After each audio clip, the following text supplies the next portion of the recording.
Can I help you? I'd like to see the man in charge. He's in here.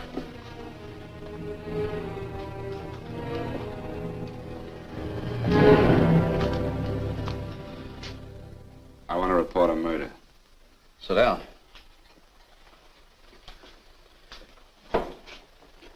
Where was this murder committed? San Francisco, last night. Who was murdered? I was.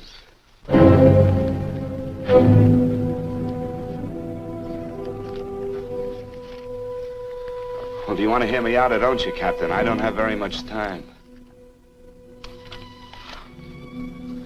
Your name Bigelow? Frank Bigelow? That's right. Answer the San Francisco APB. Send it direct to Inspector Bannon at Homicide. Tell him we found Frank Bigelow. Go ahead, Mr. Bigelow. Well, this involves some other people, Captain. A number of other people. You tell it any way you like. I live in a little town called Banning out on the desert. It's on the way to Palm Springs. I have a small business there. Paula? Yes, Mr. Bigelow. Give me a copy of Miss Hollis's 48 tax return, will you? Oh, you better get the 47, too. Yes, Mr. Bigelow. I don't think we took any depreciation on that new equipment last year. No, we didn't. I remember you said we could include it all this year. Sure, we can. Hey, Frank. Yeah, well. Peterson says he wants a financial statement before he can give me my loan. Hello, Kitty. I will. Well, I'm leaving for San Francisco today, but I'll be back in about a week. I'll take care of it for you then. Sure is a scorcher, isn't it? Well, I've seen him worse. Well, have a nice time, Frank. Yeah, thanks, Will. Paula, why don't you come down to the place and let me give you another permanent? Makes your hair so much easier to manage in all this heat. I can't afford it right now. Maybe next month. Yeah, here it is. No, we didn't take it. Well, we can do it this year.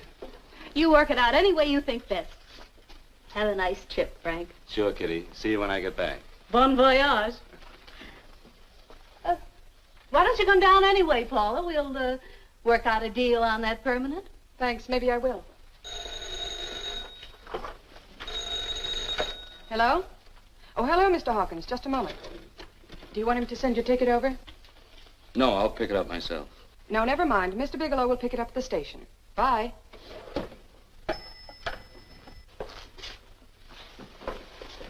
I want to go with you, Frank. Now, Paul, I'm just going on a little vacation. You know that? You want to go without me, don't you? Be gone just a week. And I suppose you've just made up your mind to take this little vacation at 9 o'clock this morning? No, Paul. I meant to tell you about it a few days ago. I guess I forgot. Oh, you forgot. Paula, don't be like that. Don't be like what? You just drop a little announcement that you're going away. Not tomorrow or next week or next month, but today. No explanations, nothing. And I'm supposed to swallow the excuse that you need a little vacation.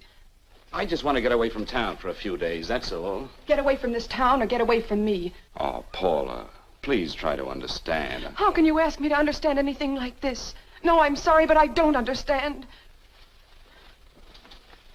Go to San Francisco, but don't expect me to be waiting for you when you get back.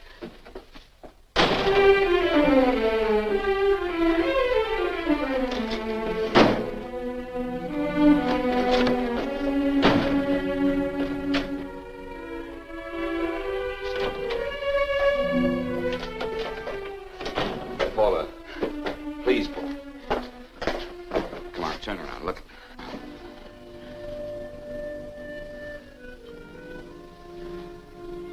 Come here. Why do you do this to me, Frank? Why can't you be honest with me? As honest as I am with you? Do you have to go? I have to go, Paula. I know what I'm doing. All right, go. Go anywhere you like. You can go to blazes for all I care. Paula. Paula. Yes, I know I'm being foolish. Come here.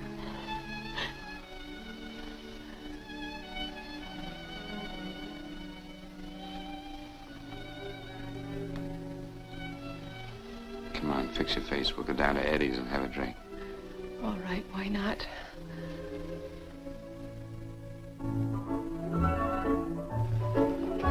Hi, Paula. Hi, Eddie. Give us a couple of cold beers, will you? Coming up. Hi. Come on.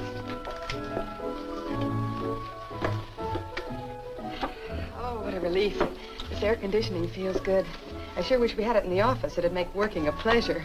Well, if it stays this hot, don't bother going in the rest of the week. I win 2 races today. How many did you lose? And you would have to ask that. Kind of early for you two, ain't it? Too hot to work. That's what I like to hear.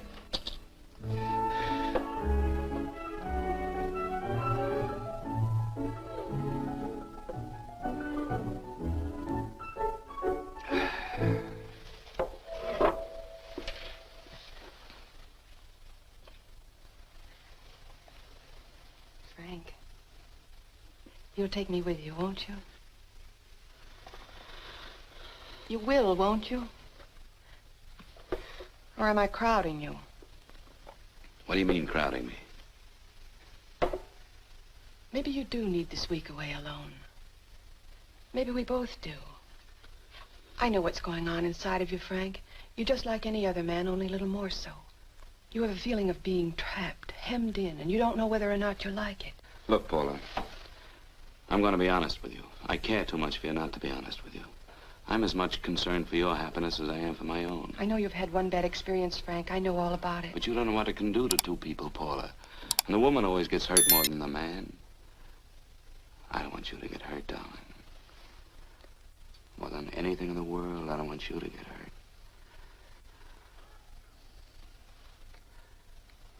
Want to hear some music? All right, Frank. Got a couple of nickels, Eddie? Yeah. This won't bother you, will it? No, next result doesn't come in for half an hour.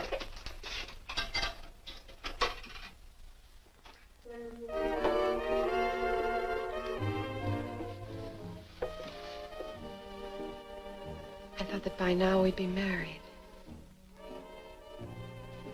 No, I'm not going to crowd you anymore, Frank. Go to San Francisco. I don't like it, but I'm convinced that you must go. I want you to be very sure, Frank. If it's right, and I believe it is, we'll have something really wonderful together. If it isn't, we should both know it as soon as possible. So you see, even if I could stop you, I wouldn't do it now.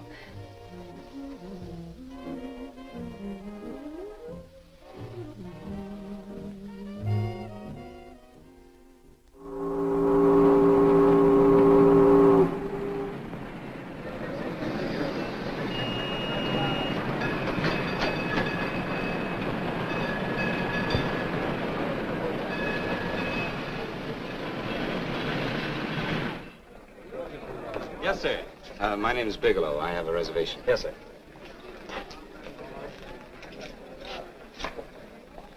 Here we are, sir. My name is Bigelow. I have a reservation. I have it, sir. It's a very nice room on the 6th floor, facing the bay. Boy, this might help you enjoy your stay, Mr. Bigelow. It's a little booklet on how to have fun in San Francisco. Oh, thank you. Very welcome, sir. Thank you. Say, is it always like this around here? No, this is market week, and it's the last day, too. Boy, always around until you need him. Oh, 517? Thank you. Here's a message for you, Mr. Bigelow. Long-distance call came in about an hour ago from Banning, from a Paula Gibson. Oh, thank you. Very welcome. Show Mr. Bigelow to 618. Right this way, Slide.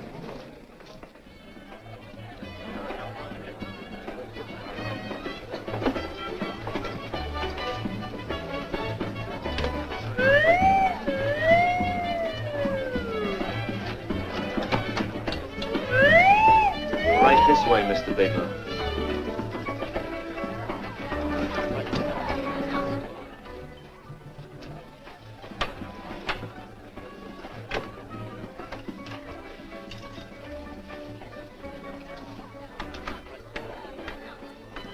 Is there anything else, Mr. Bigelow? Oh, yes, you can get me a dry Manhattan and a package of razor blades. Yes, sir. Thank you. Oh, and you can leave that door open. Hello, operator. I want to speak to Miss Paula Gibson in Banning, California. Yeah, that's right. No, I'll wait. Hello? Hello, Paula. Oh, hello, Frank. How was the trip? Fine, just fine. Having a miserable time, I hope. Well, I don't know. I just got in. What was that? Market week. The place is crawling with traveling salesmen. You know, Charlie Anderson found out that you went away, and he asked me to go out with him. Oh, really? How did he make out? I'm considering it. Is that what you called to tell me? I'll have you know that this call is strictly business, Mr. Bigelow. Did a Mr. Phillips phone you? A Eugene Philips of Los Angeles. No. He will. He phoned the office 3 times today. Said that he wanted to get in touch with you immediately. He said it's most urgent and imperative that he reach you at once. What did he want? I don't know. But he sounded deep, dark, and mysterious, and quite agitated about something. Phillips. Have we ever done any business with him? Not unless you've been keeping it a secret from me. I looked through all the accounts. Why did you tell him you could reach me here? You know I'm supposed to be on vacation. So you told me. And so I told him, dear heart. But the gentleman didn't seem to respect your temperamental moods the way I do. He was very insistent that he speak to you before it's too late, as he put it. Well, tell him you tried to get in touch with me and I've changed my plans and you can't reach me.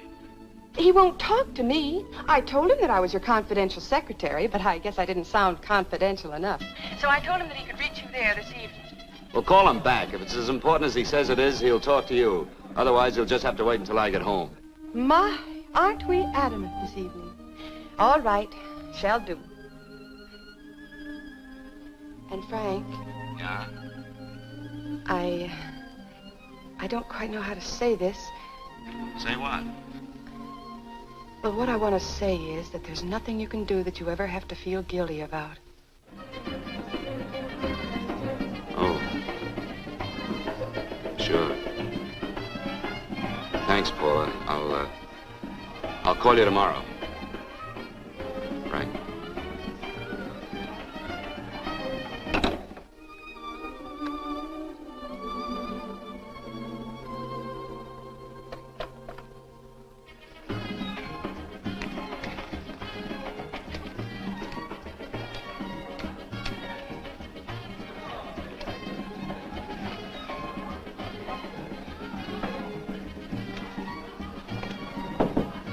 Oh, just put it there, please. You can keep the change. Thanks very much. Say, how long has this been going on? Oh, it's been a madhouse all week, but they check out tomorrow. Oh? I thought you were with them. No, I'm just here on a vacation. Why does everybody come to San Francisco and tear loose? Excuse me. Say, I'm awfully sorry to bother you, but would you mind if I use your telephone? No, go right ahead. I'm just across the hall here. One of the boys is using my phone, and he's been on it for a half hour. I just want to call downstairs. Yeah, sure. Thank you. Room service, please. Hey, things really picked up the last few days, didn't they? You right at much business? Well, I'm not here on business. Oh, hello, room service? It's Mr. Haskell in 617. Yes, that's right. Would you send up 3 more bottles of bourbon and 2 scotch? Yeah, that's right. Oh, and some more ice, too. Yeah? All right, thank you. You here all alone? Yes, I just got in town. Well, why don't you join us for a drink? Well, I don't want to barge in on your party. Oh, nonsense. It's not a party. Just a few of the boys entertaining some buyers. You know, the usual thing. A few drinks and some laughs. It's no party. Come on. Well, come on. Right. I know what it's like to be all alone in a strange city. I'm Sam Haskell. I'm Frank Bigelow. You think some of these guys never been away from home before? Yeah. Hey, quiet down a minute. Hey, will you quiet down a second? I want you to meet Frank Bigelow. Hello. This is Jane Carlisle. Hello. Bill Welch. How are you, Mr. Wells? Glad to know you, Bigelow. Jane's the prettiest buyer in San Francisco. Oh, hey, I resent that. You don't think I believe him, Elaine? Well, he spreads that from coast to coast. Oh, gee. But it's good for my morale anyway. I'm George Cantwell. Glad to know you, Mr. Bigelow. Bigelow, yes. Right on much business? He's not here on business. Oh? Well, Well, why don't you get the man a drink before he dies of thirst? how about a little bourbon? Well, that's fine. Bourbon it is. Of course, Mr. Wallace. Yes, Mr. Wallace. But, Mr. Wallace, I'll need at least a week in Cleveland to visit all my accounts. I can't figure on being in Philadelphia until the 17th. Eddie, will you get off the phone? I want you to meet Frank Bigelow. How are you, That's his boss. He's been trying for an hour to get his expense account boosted. Yeah, the way this guy holds on to $1, you'd think they weren't printing them anymore. Yes, Mr. Wallace. I'm leaving here the first thing in the morning. Yes, sir. Oh, keep your hips loose, Harry, like this. Oh, yeah. How's he doing? Oh, there's nothing wrong with Harry's rummer. The 2 years at Arthur Murray's wouldn't cure. Hey, now, wait a minute. I was doing all right there. This is Sue and Harry Brandis. Hello, good to meet you. How are you? Where'd you find her, Sam? On a dance marathon? Bourbon. Really? Oh, thanks. Now that you could do the rumba. Well, a little, but I'm kind of rusty. Anything would be an improvement after Harry. Oh, how do you like that? Well, here goes.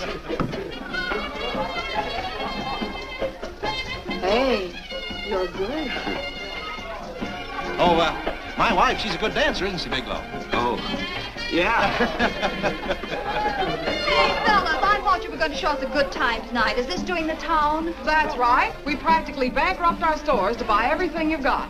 Then you keep us in this hotel room. I agree. This is my last night to howl before I go back to being a dutiful housewife.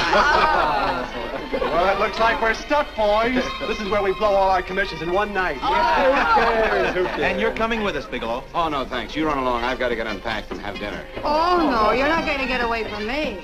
Now that I found a man who can dance, I'm going to hang on to him.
You got here. Wait till they hit the pitch in about an hour. That's when they really go out of their minds.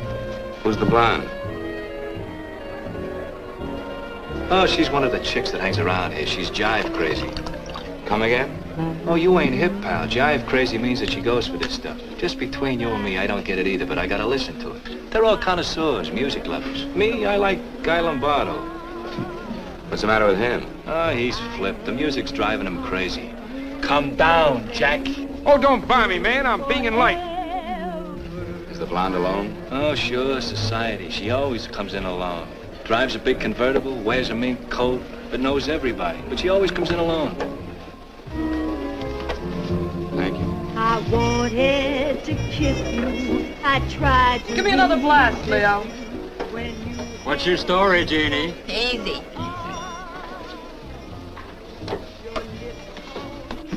Hello. Easy. Dig the fisherman. Oh, that's really silk, isn't it? Can I buy you a drink? Sure thing. Give me a blast, Leo. Leo, I left my blast at the other end of the bar.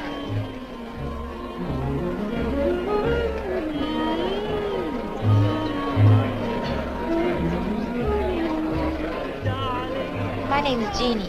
What's yours? Frank? I've never seen you here before, Frank. Well, I've never been here.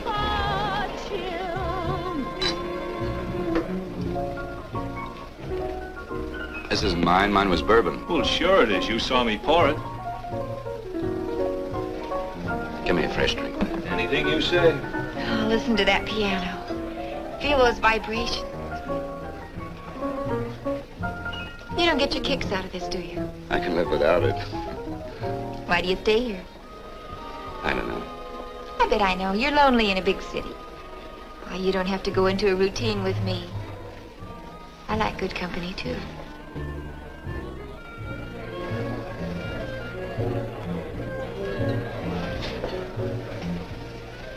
Say, there are some people there I want to avoid. Couldn't we get out of here? Let me think about it. Oh, come on. How about going somewhere else, then? Why don't you meet me later? Okay. Where? I tried to forget you, but you whispered, darling, I love. Call me at that number later. It's my next stop. They've got a band there that'll really send you. See you, Jeannie. Easy.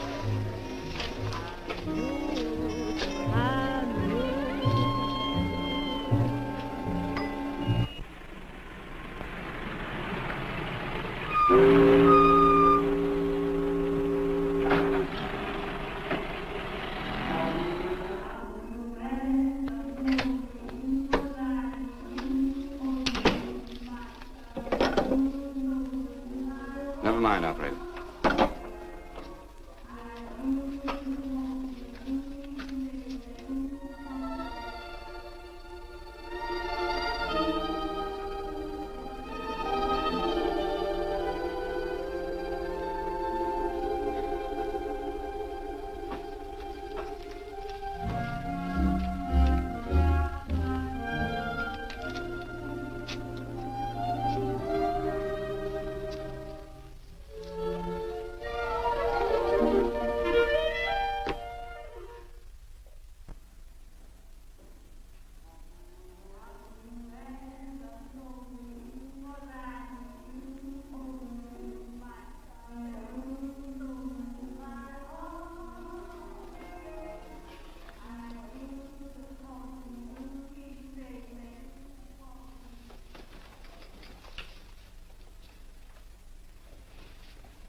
Room service, please.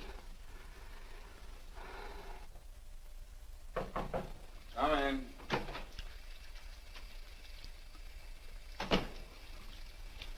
Be right with you, waiter. Yes, sir.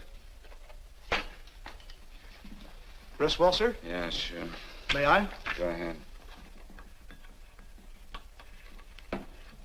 It's on there for you. Thank you, sir. Would you like anything else? Oh, thank you. That's all. Waiter. Yes, sir. Take this away. Is there anything wrong, sir? No, just take it away. I don't even want to look at it. Are you all right, sir? Yeah, sure. All right, I just had too big a night, I guess, that's all. I need some fresh air. Of course. Thank you, sir.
Lungs in good condition. Blood pressure normal. Heart fine. Well, it's a good thing everybody isn't like you, Mr. Bigelow. Put us doctors out of business. I'm glad to hear it, Doctor. I was a little worried. Don't let a little bellyache worry you. Could be just a change of climate. Well, it isn't exactly an ache, Doctor. It's kind of hard to describe the feeling. Maybe it was the drinks I had last night. I might have mixed them too much, huh? Let's have another look at that throat. You may finish dressing now, Mr. Bigelow. I want to get the results of those tests we took. Thank you, Doctor.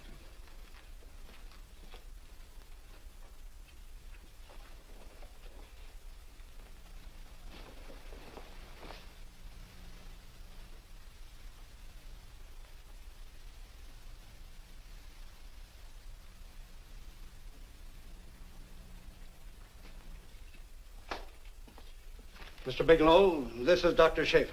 Hello, Doctor. How are you? Sit down, Mr. Bigelow.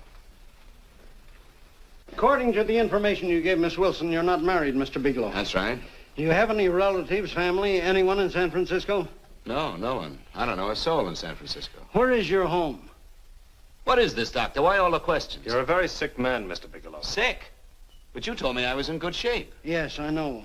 But my preliminary examination didn't reveal your true condition. You sound as if it's pretty serious, Doctor. It's extremely serious. I want you to understand that we wouldn't tell you something like this unless we were absolutely certain. Well, of course, of course. You must steel yourself for a shock, Mr. Bigelow. Well, go on, Doctor. What is it you're trying to tell me? Our tests reveal the presence in your body of a luminous toxic matter. What is that exactly? A poison that attacks the vital organs. Poison? We have no alternative but to tell you this. Your system has already absorbed sufficient toxin to prove fatal. I wish there was something that we could do. What do you mean, wish? You mean there's nothing? There is nothing anyone can do. This is one of the few poisons of its type for which there is no antidote. Well, this is fantastic. This is the most ridiculous thing. You don't have very long. What do you mean? A day, possibly a week, 2 weeks at the outside. It's hard to say exactly. Well, this is impossible. I don't believe it. You've made a mistake. That's it. It could be a mistake, couldn't it? You have made a mistake, haven't you? Answer me. Dr. Schaefer is an authority on toxicology. Been no mistake, Mr. Bigelow. Do you realize what you're saying? Well, you're telling me that I'm dead. Do you think you can explain my life away in just a few words? Why, I don't even know who you are. Why should I believe you? You must calm yourself, Mr. Bigelow. We want to offer you every assistance that we... Assistance? Who wants your assistance? Who wants anything from you? You're nothing but a couple of phonies. Why, I think you're crazy. That's it. You're crazy. The both of you. You're crazy.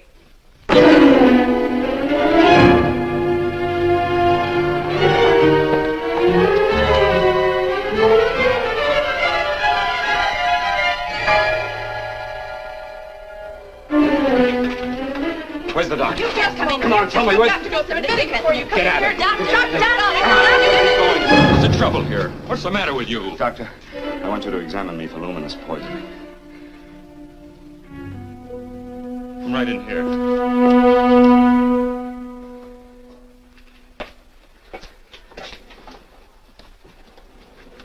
Yeah, you've got it all right. Your system has already absorbed it.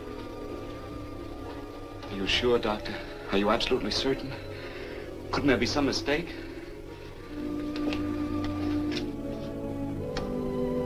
There it is. The toxin is actually luminous in the dark. Now, there's no doubt about it, Bigelow.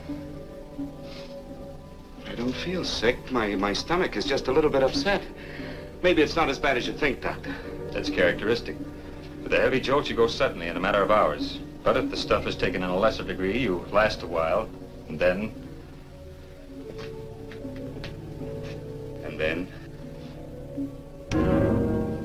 Give it to me straight, Doctor. Well, a number of things are involved. The systemic condition of the individual, the amount consumed, exertion. Yes? You won't feel too badly for a while. Then it will happen suddenly. A day, 2 days, a week at the most. A day? 2 days? There's nothing that can be done now. If it had been caught in time, your stomach could have been washed out. But you've had it in you for some time now. For at least 12 hours, haven't you, Bigelow? I don't know. You don't know? No. Don't you know how you got it? No. This is no accident. Somebody knew how to handle that stuff. That wax is tasteless and odorless. And the amount of alcohol in your body, you must have got it in liquor. I was drinking last night. Arrange for your admission to the hospital immediately. Of course, I'll have to notify the police. This is a case for homicide. Homicide? I don't think you fully understand, Bigelow. You've been murdered.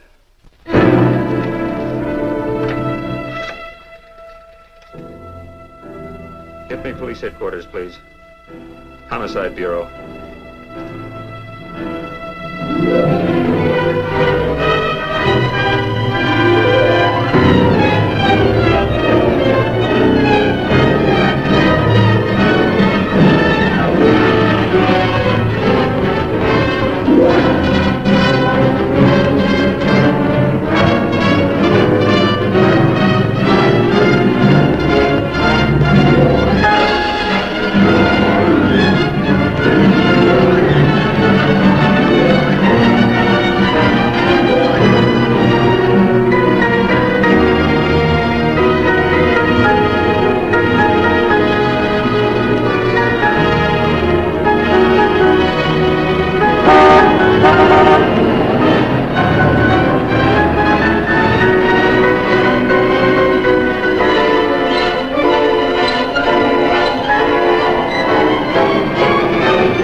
Open up.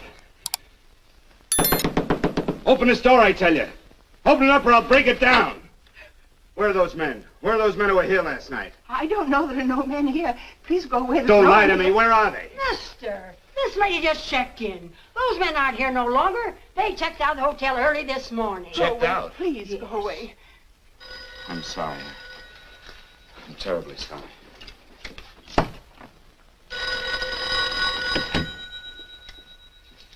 Hello? Please, Mr. Bigelow, my eardrums. Oh, hello, Paula. Your enthusiasm overwhelms me. Why haven't you phoned me, or is there a quota on telephone calls up there? I'm sorry. I've been busy. I'll bet you have. Visiting the museums, no doubt. What's happening up there that's exciting or different? Nothing, not a thing. I'll bet you miss me, but you're too stubborn to admit it. Sure. You know, if you'd like me to come up, I can pack a toothbrush and leave right away. No! Well, you don't have to snap my head off. You could at least make a pretense of missing me. I'm sorry, Paula. Of course I miss you. Listen, Paula, Paula, it's just that I don't feel like talking now. I'll call you later. Don't strain yourself. You phone me sometime when you feel more like talking. Oh, by the way, I called that Mr. Phillips back. Phillips? Yes, you know, the man that tried to reach you. Well, I'm afraid you'll never know why it was so important that he speak to you. His office said he died yesterday. Frank, are you there? Did you hear me? Died? When? Yesterday. So you won't have to bother your little head about him anymore. You can just go ahead and have fun. Paula, what did he die from? Do you know? I suppose he died from whatever people usually die from. Well, didn't they tell you? Don't you know? What are you getting so excited about? You said you didn't even know the man. Listen, where's his office located? What difference does it make? You can't talk to him now. I told you the man's dead. Paula, will you stop talking so much and tell me where his office is? All right. It's the Phillips Importing and Exporting Company, Bradbury Building, Los Angeles. Bradbury Building, Los Angeles. That's right. Say, this is really a switch. Listen, if you want to reach me, I'll be in Los Angeles. Are you out of your mind? I'm sorry, Paula. I've got to hurry. Wait a minute. Where in Los Angeles? The Allison Hotel. Goodbye, Paula.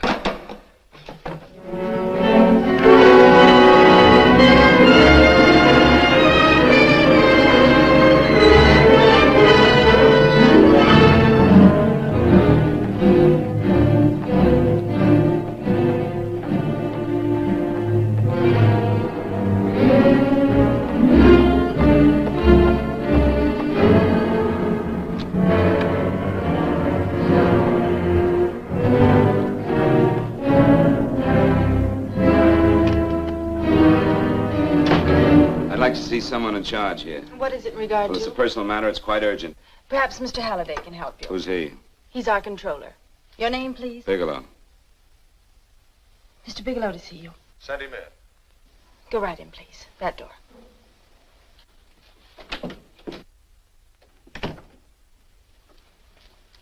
Mr. Bigelow? How are you, Mr. Halliday? What can I do for you? Well, Mr. Phillips phoned my office several times yesterday. I'd like to find out what it's all about. You know Mr. Phillips died yesterday? Yes, I know. But I don't understand. If he phoned you, didn't he tell you what it was about? Well, he didn't speak to me. I wasn't in my office at the time, and he wouldn't tell my secretary. Well, I'm afraid I can't be of much help, Mr. Bigelow. I've no idea why Mr. Phillips tried to reach you. I'm sorry you had to make the trip for nothing. How do you know I made a trip? I didn't say anything about making a trip. I merely said he phoned my office. My office could be here in Los Angeles. Miss Foster, Yes? didn't you mention something yesterday about Mr. Phillips speaking with Mr. Bigelow in San Francisco? I said that he had phoned Mr. Bigelow's office in Banning, but that Mr. Bigelow was staying at the St. Francis Hotel in San Francisco. I'm sorry you misunderstood me. Do you know why Mr. Phillips called? No, I don't. All right, thank you, Miss Foster. You can understand that we've been somewhat upset around here. Now, if you don't mind,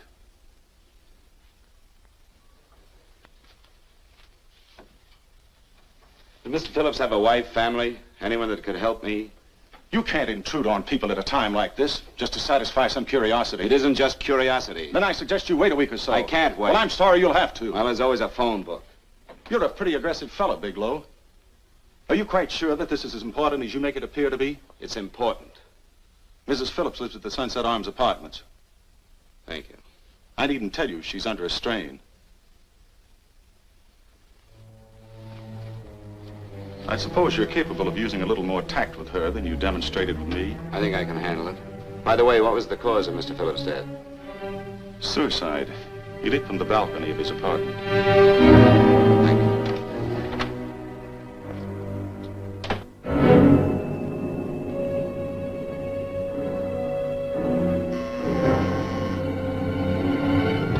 Come in, Mr. Bigelow.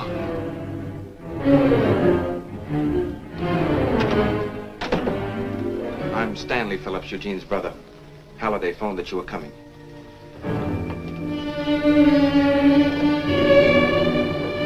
This is my sister-in-law, Mrs. Phillips.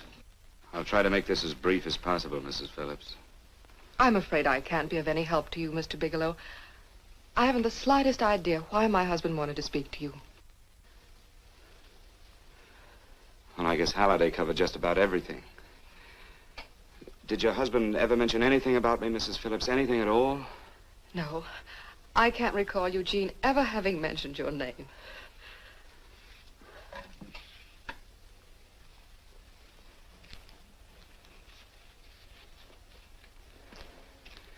I hate to ask you this, Mrs. Phillips, but it's of vital importance to me. Do you know why your husband committed suicide? Oh.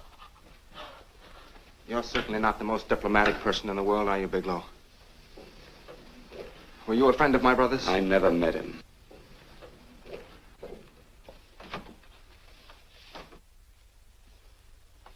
My brother was in a jam, a pretty bad jam. He was arrested 2 days ago. He sold some iridium to a dealer by the name of Majak.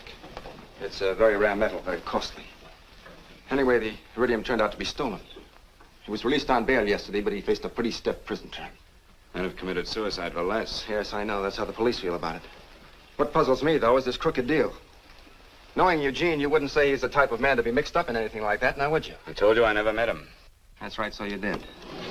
Now, what's this all got to do with you, Bigelow? I don't know. Let's come play with each other, Bigelow. Surely you must have some idea why my brother was so desperate to contact you. I have no idea. That's odd. Then how could it be of such vital importance to you? Well, you seem to know the answer to everything else. Maybe you know the answer to that one, too.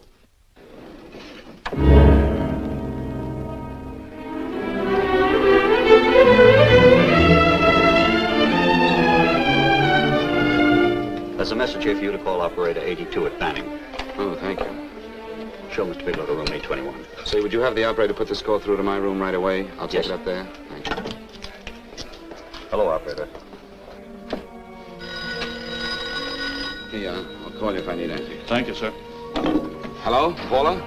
Well, Sinbad, I'd just about given you up for lost.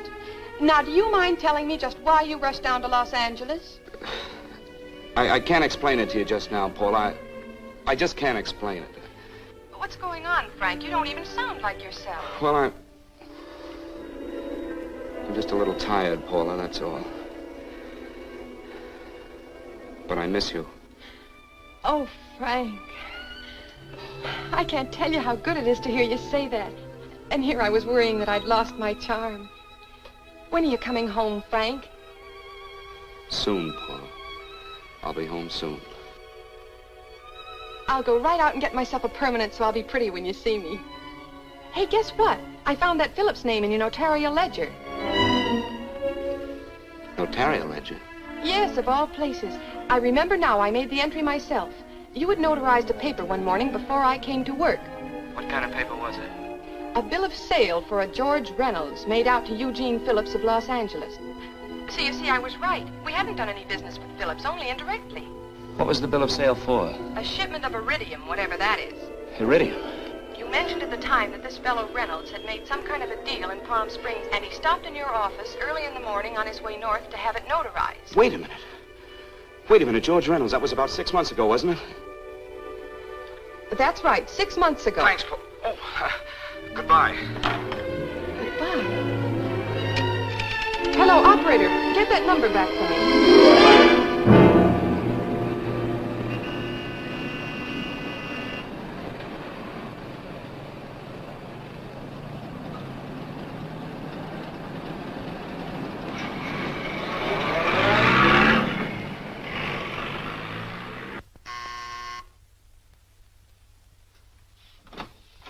I've got to talk to you, Mrs. Phillips.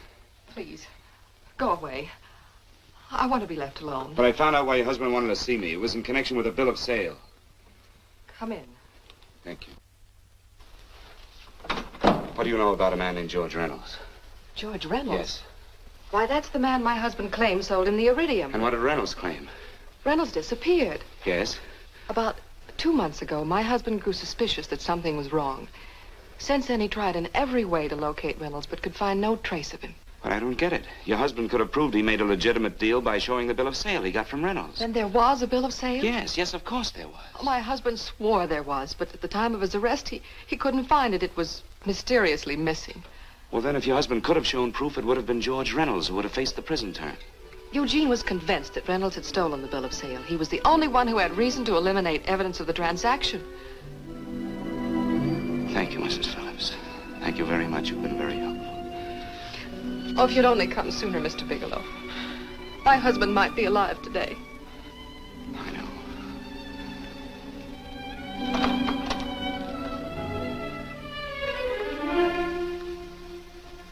The only thing that puzzles me, Mrs. Phillips, is that you haven't asked how I knew there was a bill of sale.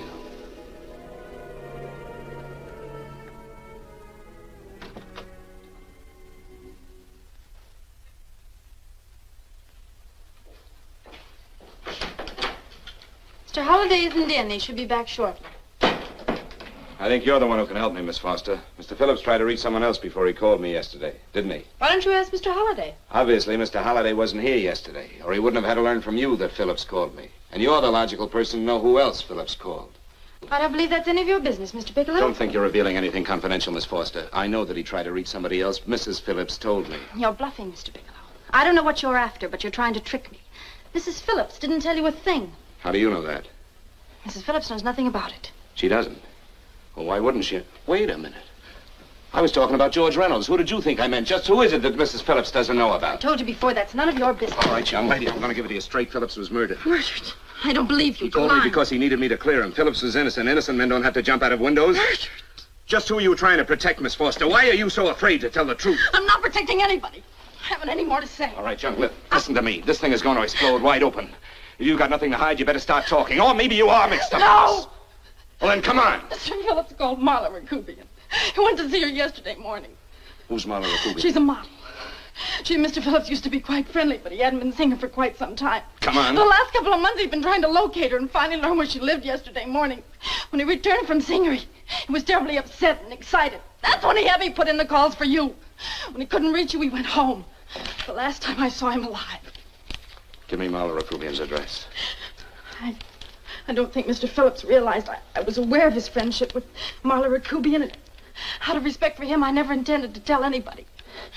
I had no idea that she had anything to do with the trouble he was in. I admire your discretion, Miss Foster. You know, you must be pretty friendly with Stanley, Miss Foster. He knew how desperately his brother tried to reach me yesterday, and he wasn't even here at the time. And now you seem to know all about what happened in Mrs. Phillips' apartment.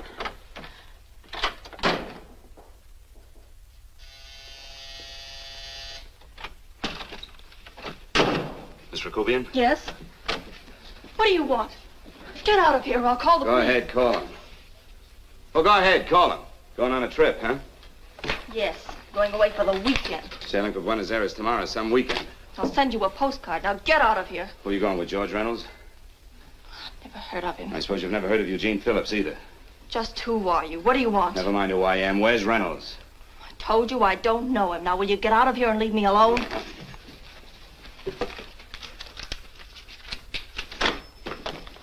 So you never heard of George Reynolds, huh?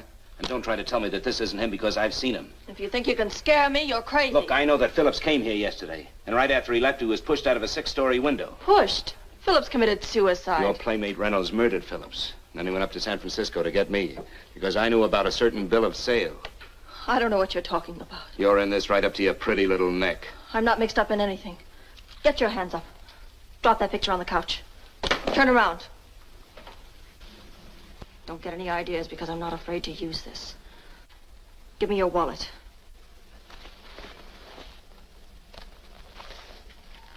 Frank Bigelow, Hotel Alex.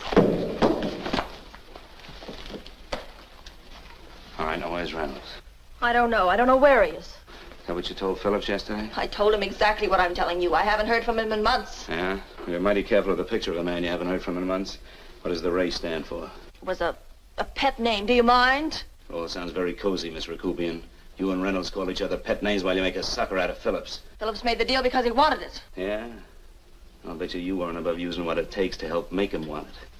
Who's paying for this trip? I am. Really? A first-class trip to Buenos Aires on a model salary. Don't make me laugh.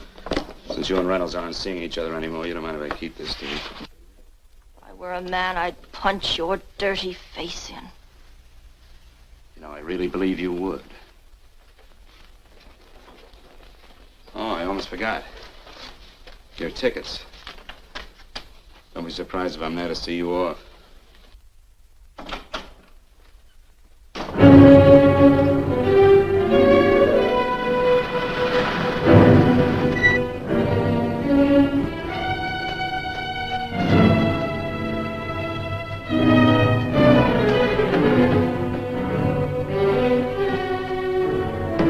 Angelo.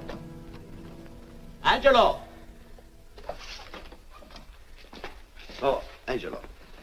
remember taking this picture of George Reynolds? I take so many pictures, I can't remember them all. This gentleman is a friend of his and would like his address. We have no card on him. I don't think we ought to do that. He's willing to pay $20 for it. That's the paper we used last year. Of course, you understand, we usually don't give out the information about our clients. I know, you're a couple of high-class fellas. Thank you. Revealing anything confidential is against the ethics of our establishment. That's right. Honesty is the best policy. Of course. But in your case, inasmuch as you're a personal friend of Mr. Reynolds... Thanks. I knew you'd come through. Got it. Here it is. We don't have his address. He must have called for the picture. But he couldn't have been a very good friend of yours, mister. Because his name is not George Reynolds. It isn't? Well, what is it? It's a... Huh? Oh. Yeah. It's Raymond Rakubian. Rakubian? What's so unusual about that? The picture's signed Ray, isn't it? Yeah. Yeah. Thanks.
Your lips called me baby, then I thought that maybe love.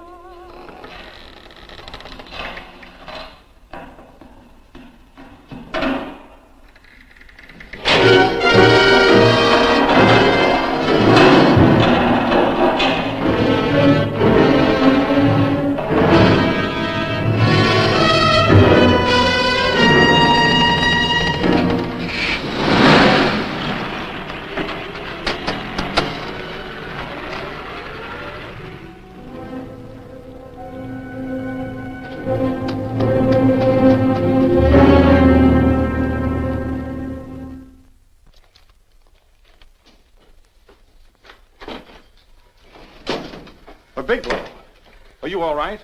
Can I get you anything? No, thanks. Do you know this man?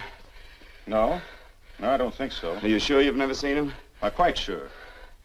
Does the name Raymond Rakubian mean anything to you? No, I never heard of him. Why? He also uses the name George Reynolds. This is Reynolds? That's right. Well, where can we find him? That's what I want to know. Tell me something, Halliday. You're the controller here. How come you didn't know about that bill of sale? Phillips made that deal before I came to work here. Yeah, but you still keep records, don't you? For some reason, which is none of my business, Phillips preferred to keep that among his personal papers. Now, does that answer your question? You came in here today asking for some information that you needed, and I tried to be as cooperative as I could. But now you're beginning to annoy me. So get out before I throw you out.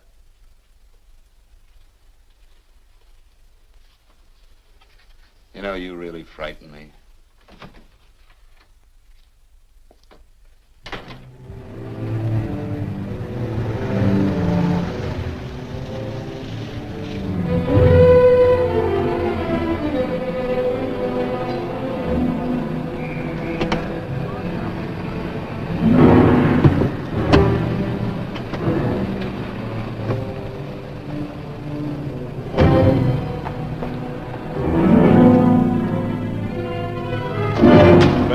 time you showed up, Bigelow.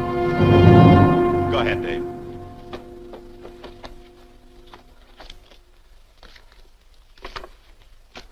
Real cute, ain't you, Bigelow? Just real cute. Paula didn't lose much time getting a hold of you guys, did she? Shut up. Let's go, Bigelow. Look at him. He can't take it. Soft in the back. You do that again and I'll kick your face. Lay off, Chester. Cut it out. Shut up! Who asked you? Better let him answer. The clerk might know he's in. Go ahead, Bigelow.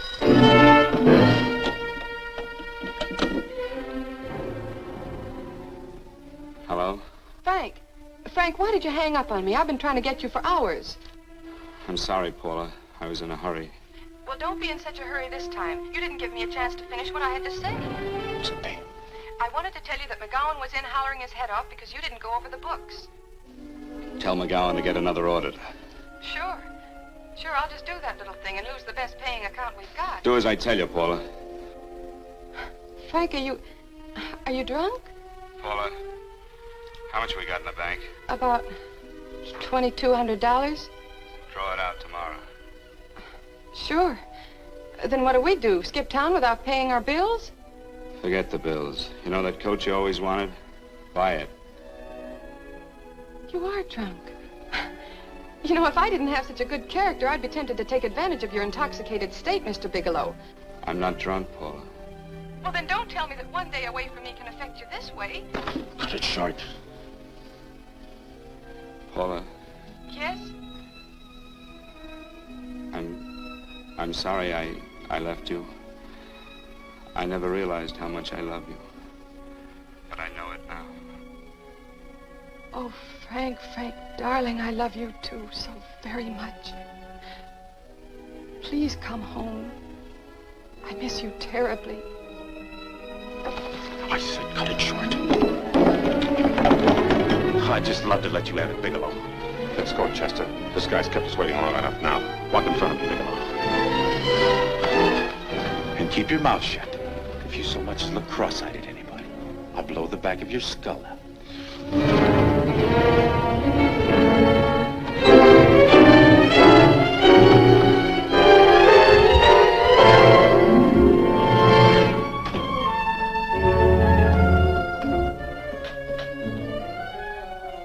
This Bigelow's real cute.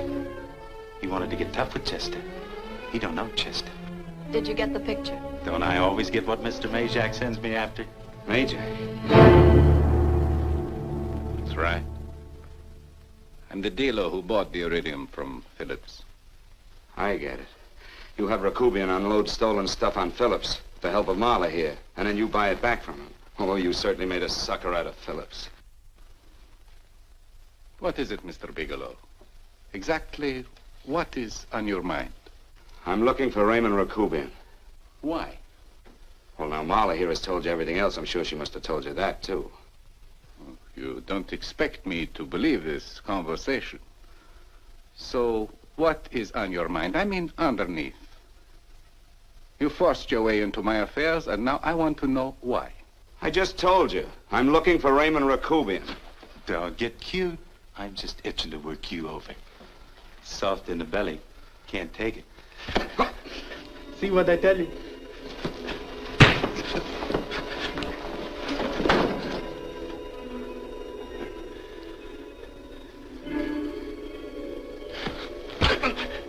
Can't do that to Chester.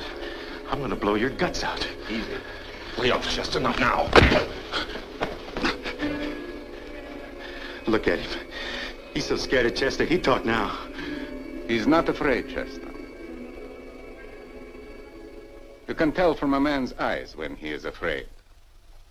Look at his eyes.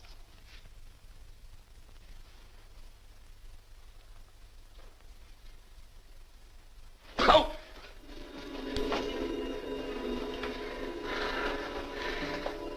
I'm telling you, Majak, you better keep him away from me or he's really going to have to use that gun. Go away, Chester, please. Do what I tell you, my boy. Please. And help Dave.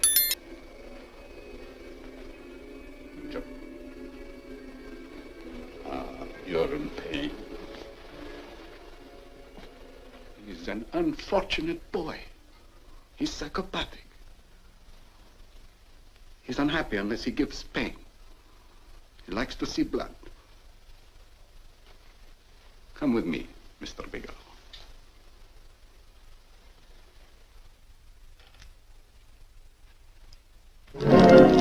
Raymond Rakubian was my nephew. He could not possibly have tried to kill you. He's been dead 5 months.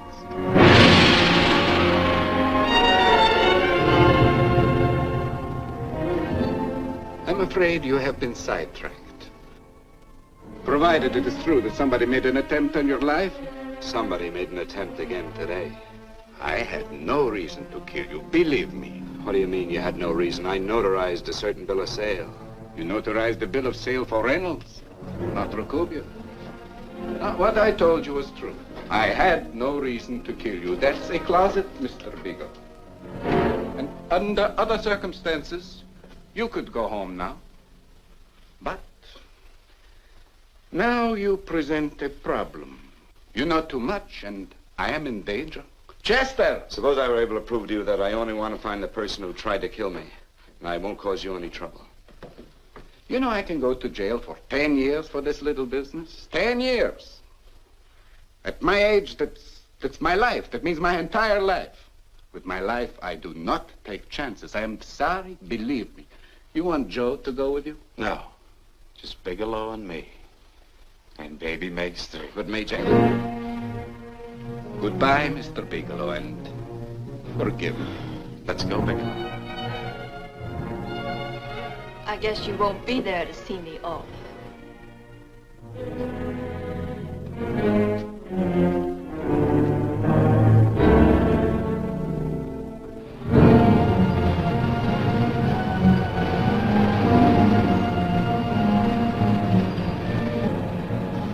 Tried to make a boob out of me in front of Major. You shouldn't have done that, Bigelow. I don't like that.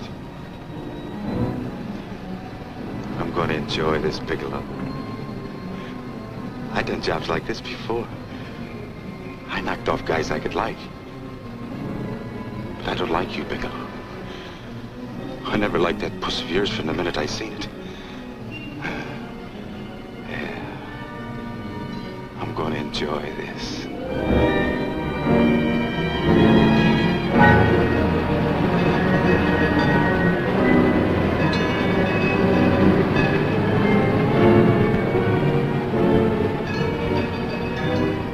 Ain't scared yet, are you, Bigelow? But you'll be scared. Good and scared. I think I'll give it to you in the belly. You don't like it in the belly?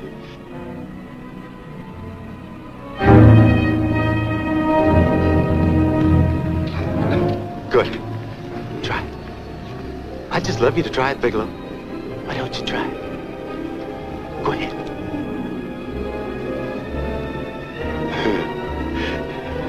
Didn't have the nerve, did you, Bigelow?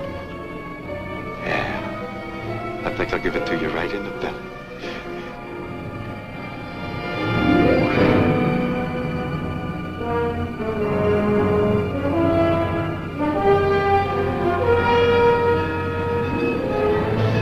Longer when you get it in the belly. It's nice and slow. That's the way I want to see you go, Bigelow. Nice and slow.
eyes. Yes, I'm all right, Paula, but what are you doing here? How did you get here? Freddie Ross flew me down. I had to come. I had to see you.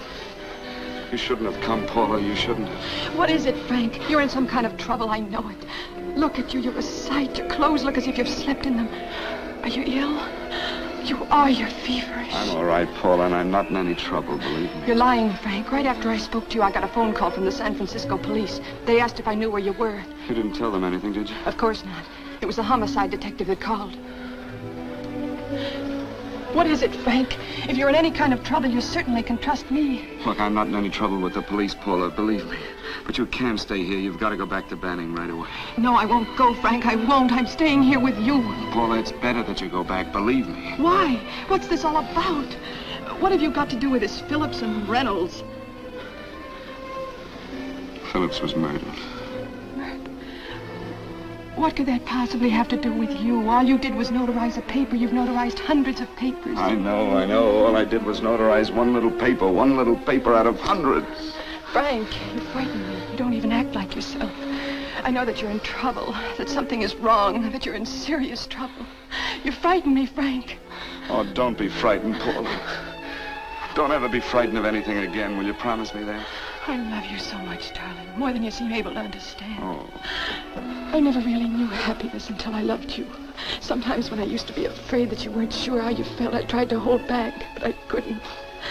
Losing you would have meant losing everything. There would have been nothing left. Don't, Paula, don't. Now I'm afraid again. Somehow I feel that I'm going to lose you, but there's nothing I can do about it. I feel so helpless. You're leaving me out of something. Tell me, Frank, what is it? Give me a chance to fight back. Just give me a chance, please. You do love me, don't you? Oh, yes, Paula, I love you. I never was more certain of anything in my life. I wasn't sure before. I was a little blind, I guess, but believe me, I'm sure now. Can you understand that, Paula? I understand. A man can be like that, Paula. Something has to happen. It can be a big thing or a little thing, but it can make him realize how much someone means to him, how much he really loves her. Oh, and I love you, Paula. More than I ever thought it possible to love anyone in the world, I love you. Then why won't you tell me about this trouble you're in? Why won't you try to let me help you? You can't help me, Paula. You don't want my help. Oh, Paula, there's nothing you can do. Will you believe me? So will you please go home, please? No, Frank. I won't go. I know you're in trouble. I can't leave you like this. All right, Paula, look, wait for me in the lobby of the hotel, and I'll be back for you soon, I promise. You promise? You're yes, sure? Paula, I promise. Is that a new outfit? Yes. Oh, that's beautiful.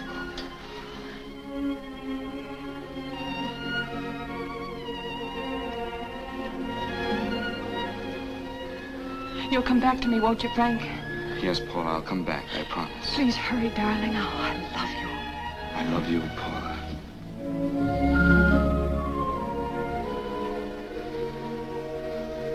Goodbye, Paula.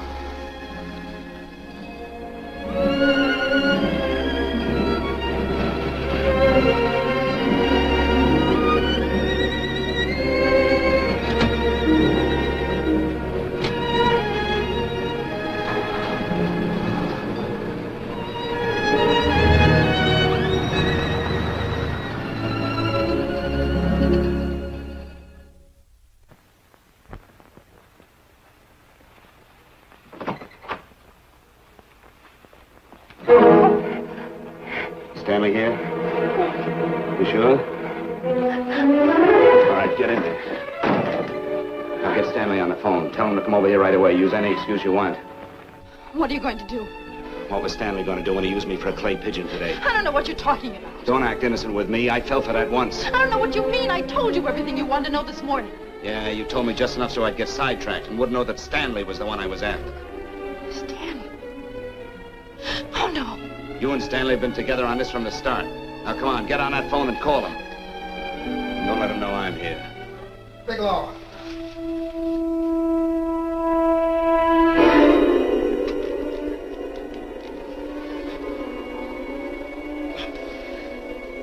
You've been sidetracked, all right.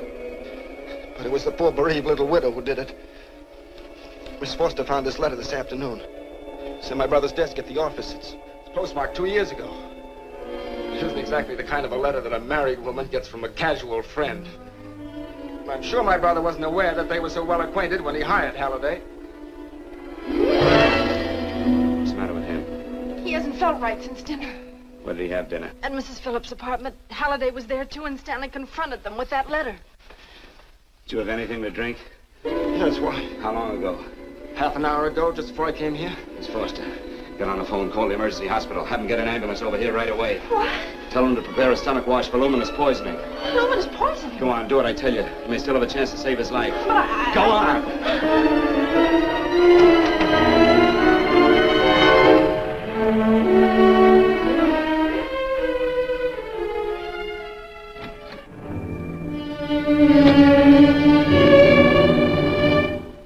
I found George Reynolds, Mrs. Phillips. He's been dead for 5 months. Then he didn't steal the bill of sale. No, he didn't. But you could have stolen it. How dare you? You knew who I was when I came here today. But you were surprised to see me alive, weren't you? But I'm not alive, Mrs. Phillips. Sure, I can stand here and talk to you. I can breathe and I can move. But I'm not alive. Because I did take that poison. And nothing can save me. What do you want to do? I tell you now, I have nothing to lose. No, you've got to listen to me. You've got to give me a chance. But I didn't have a chance. It was Halliday. Believe me, it was Halliday. He made me steal the bill of sale. He planned everything. What about this letter? Your husband knew about you and Halliday. He found it only yesterday. He accused Halliday. They fought, and Halliday pushed him over this balcony. And why me? Why did he want to kill me? Because you could have proved there was a bill of sale, that my husband had no reason to commit suicide. Halliday was desperate. After he killed my husband, he found out about the phone calls to you. He thought you spoke to him, that you knew enough to involve him.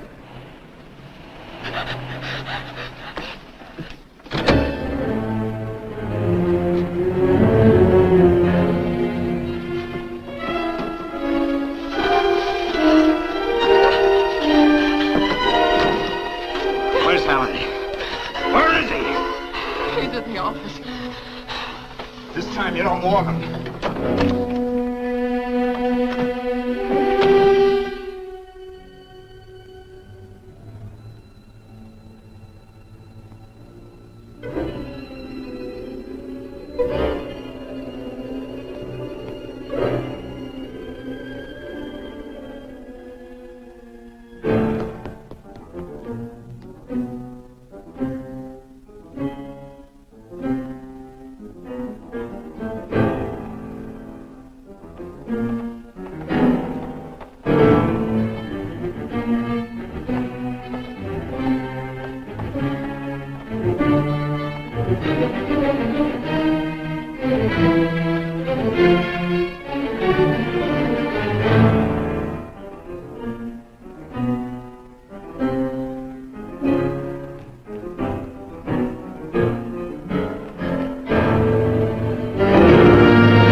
on, come on.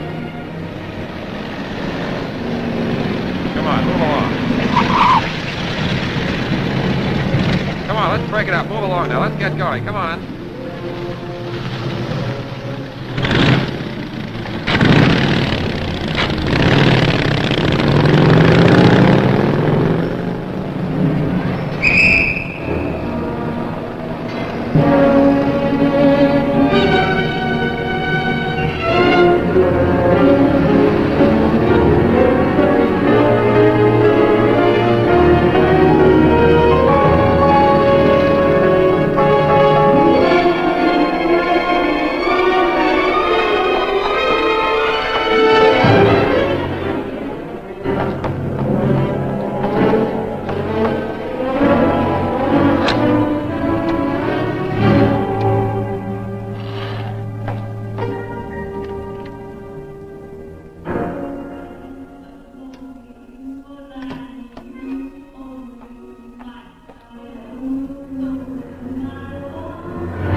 All I did was notarize a bill of sale. But that piece of paper could have proven that Phillips didn't commit suicide. He was murdered. And that's why Halliday poisoned me.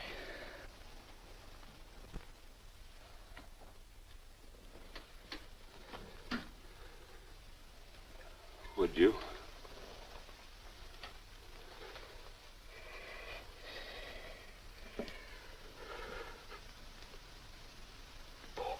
Paula.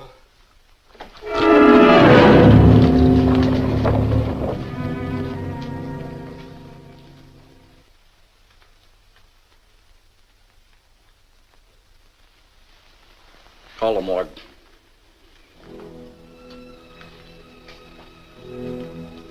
Johnson, you go to the Allison Hotel, find Paula Gibson. Don't tell her anything. I'll break it to her.